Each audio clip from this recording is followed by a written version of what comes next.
Storage Wars is back with a brand new season full of excitement. And joining me now is OG buyer and fan favorite, Brandi. Brandi, good morning. How are you? Good morning, Blake. I'm doing well, thank you. Yes, of course. So, okay, I definitely watched I haven't watched a few seasons, I'll admit, but I definitely watched the early seasons and I remember kind of watching you early on. So I'm curious to know, what initially got you involved with Storage Wars when it came out back in 2010?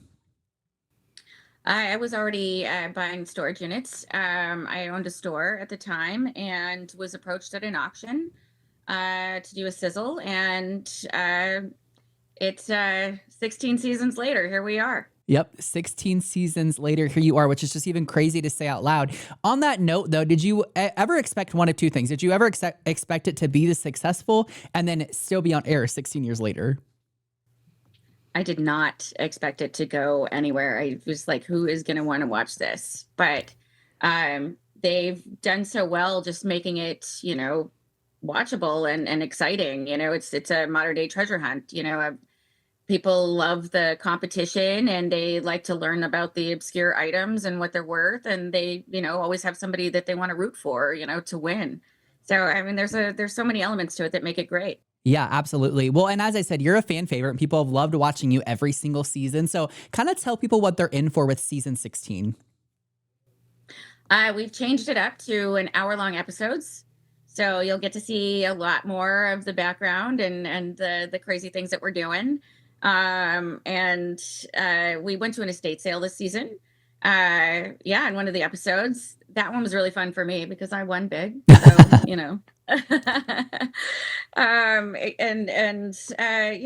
there's some of the older buyers that are back. I don't know. We had a lot of fun this season. I'm really excited to check out these episodes. Yeah, I feel like we've gotten to learn so much from you buyers, in this 16-year process. What's something though that you would want to share with the fans that might shock them about kind of like the buying process? I think that people have a misconception that this is just like a get rich quick kind of scheme, Hmm. and it's really not. I mean, it's back breaking work. It is like moving day every day. You have to clean out that entire unit. You cannot leave things that you don't want behind. You have to take the stuff that you can't sell in the trash. You have to take it to the dump, and you have to sweep out the unit, and you have to go through sometimes disgusting things, and there's critters and dirt, and it's gross. And then you have to find a place to store these items, and then you have to find outlets in order to sell the items in order to recoup your money. I mean, it's a lot of work. It's just not easy. I Yeah, would not recommend it. 10 out of 10 would not recommend, says Brandy. So is there an item or maybe a couple items in your run on the show that really sticks out to you, whether it was something kind of shocking or something really special or however you want to kind of take that on? I mean, I've been doing this for so long. I honestly found so many fascinating things that you would have never thought were worth a lot of money. I do love that element of it, where you get to, get something appraised and learn about, all these different items, which, it does make that a little more fun.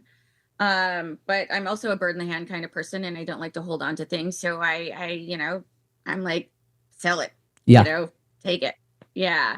Yeah. But I mean, in the very beginning, I found some old photos of dead people. I always kind of go back to this. From the 1800s, it was like a tradition, so they kind of captured their soul or something along those lines, and they just made me wildly uncomfortable. So I threw them away, and Hmm. then I learned later that they were really collectible and worth a lot of money, and I shouldn't have done that, Yeah. Yeah. But that's what it is in this business. You live and learn, and Yeah. yeah, lesson. It's a life lesson for sure. Now, something I love about this show is it does kind of show the intensity of you different buyers going up against each other and getting these certain items, right? So, is there a certain process that you use in going up against these other heavy hitters?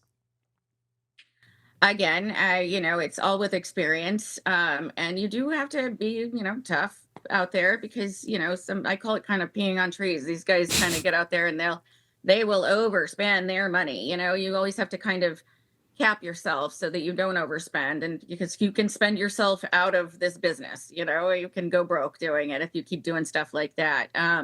But you also have to remain a little tough, and I do sometimes I try to distract them. I don't know. I have a different, vibe when I show up to the auction to see what, everybody's what they're feeling today. How can I get a unit without having to spend all of the money in my pocket? Yeah, yeah, no, that's a great tip. I feel like so. On a more like personal note, being associated with this show since the beginning, like I said, and then really getting to share your expertise and experience with the audience. Is there anything that you feel like you've learned about yourself on a personal level, or that you've kind of taken with you as you've gone through, filming this show?